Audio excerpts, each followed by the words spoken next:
Piping hot discourse.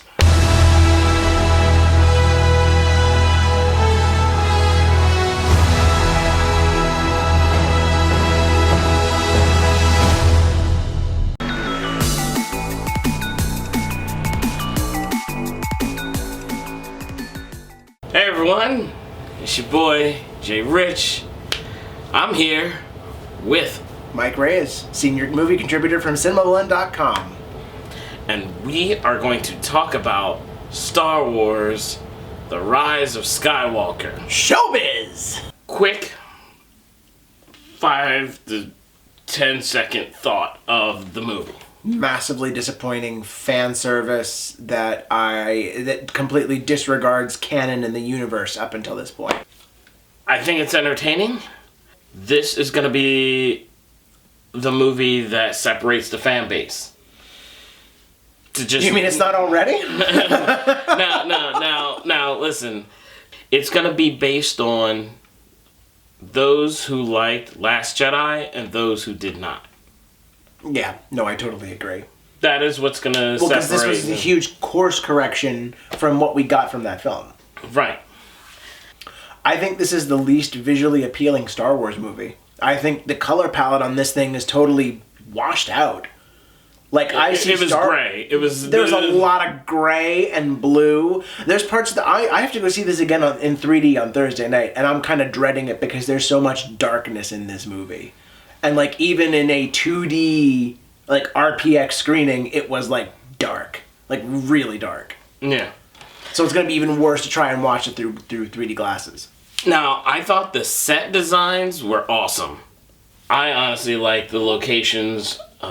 Some of the locations we can't really discuss and say what they are. Yeah. But there was one that had a lot of the lightning going on. Oh, Third Act Land was a lot of fun. That was a cool looking Even location. that moment, that was one of the moments that gave me joy, was that lightning. Yeah. And where it came from, and just... all they needed was that line. They needed that line, and it would have been perfect. Right. I thought that was cool. I personally enjoyed the action. There's a chase sequence that's really fun. Obviously, you see in the trailers there's lightsaber battles. I enjoyed those. I like the choreography better than I did in Last Jedi in the throne room. See, I feel the complete opposite. I feel like all the action in this movie was stuff that Star Wars has done before.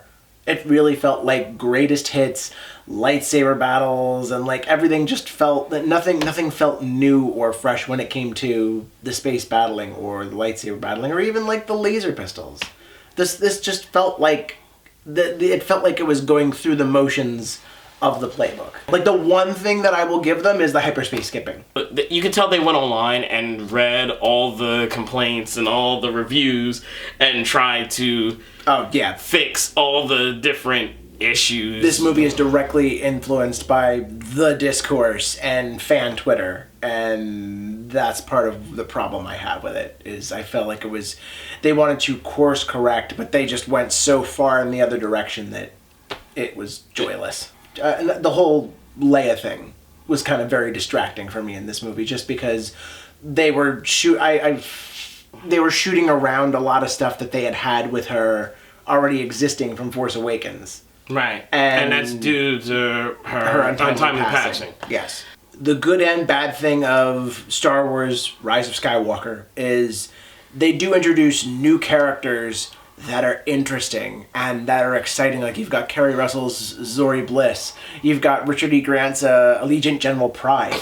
You've got the cute new little droid D.O., which is voiced by J.J. Abrams himself. And you've got these, like, kind of cool new characters. You do have some fun throwbacks thrown in there, too. And, of course, the core group of characters. Right. But at the same time, I feel like this movie played fast and loose with a lot of the legacy, a lot of those characters. Those new characters are pretty much wasted because there's no previous history to them, and they really don't use them to any good extent. It's just part of what really rings hollow of this movie for me. Alright, well, for me, the one good thing was I did like some of the callbacks and some of the homages and nods that they put in there. Part of it leads to a bad, which is there was a lot of that. And I'm cool with it, and then to a point where I feel like now you're just, I don't know, it was just like heavy fan service. Buy the toys. This movie is definitely drawing the line in the sand of the fan base. This feels like how people felt. Some people love the prequel, some people don't. You know, this is going to be the next discussion. Yeah, the discussion. This is going to be the discussion for a while. I hope, and this is something I know you agree with me on, is that I hope that this means there's going to be a pause on making Star Wars films. Yes. I hope so too. We need another Star Wars Dark Age, because that's where the video games, the books, like all the really cool canon sort of came from. And you've got some people, I think it was in Disney's camp, I don't know who it was, but they were sort of lamenting the fact that they don't have enough material to adapt. You had the Legends canon, and you just dumped it.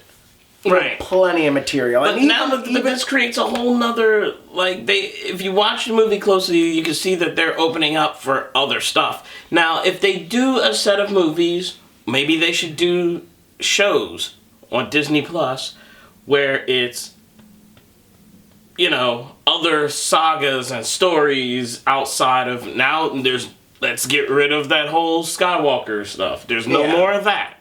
Let's move on to other people. They hinted at the little boy at the end of Last Jedi. Which this movie kind of totally flies in the face of. Yeah. This movie is the equivalent of kicking that boy into a stack of horse droppings. Or farrier droppings. Or farthier. I forget the name of those cute little creatures. Yeah, the little horse. They kick him into Bantha Poodoo. Yes. There you go. Classic trilogy. Gotta feed that service. What would you give it out of 5? 2. A 2 out of 5. 2 out of 5. I would give this a 3 out of 5. Would I rewatch it again in theaters? Yeah, I definitely would. May not. I have to. Now, one thing, I think that they should do another Disney Plus series. Like they have The Mandalorian. I would love a Rogue Squadron series, like a military just. A World War II fighter pilot movie, but Rogue Squadron. Yeah. That's exactly what I want. Yeah. The two that was my game. That was my game. Oh, come on. Yeah, 64 Rogue Squadron? Yeah, I want them to do that. And, you know. That and, like, an espionage thriller on Coruscant are the two things I've always wanted. Especially after watching Rogue One with that one small sequence. I forget the name of on Jeddah. I think it was on Jeddah before they like implode the planet. Like they have that small little sequence that almost looks like a World War II sort of thriller where those tanks come in and everything. Yeah. Like I want something like that. There's so many possibilities of what they can do outside of run-of-the-mill Star Wars, and that's part of why I'm so disappointed in this movie. But that's honestly one of the reasons why I like this movie is because they're like, hey, we're ending the Skywalker saga. Time to move on. To not say, I don't want to say bigger and better, but to other. Let the past die. Like, kill it if you have to. Tell us, what story would you like to see them do? How'd you feel about it? What do you think? Come on, it's all down there. Put it there. Put it there. Put it there.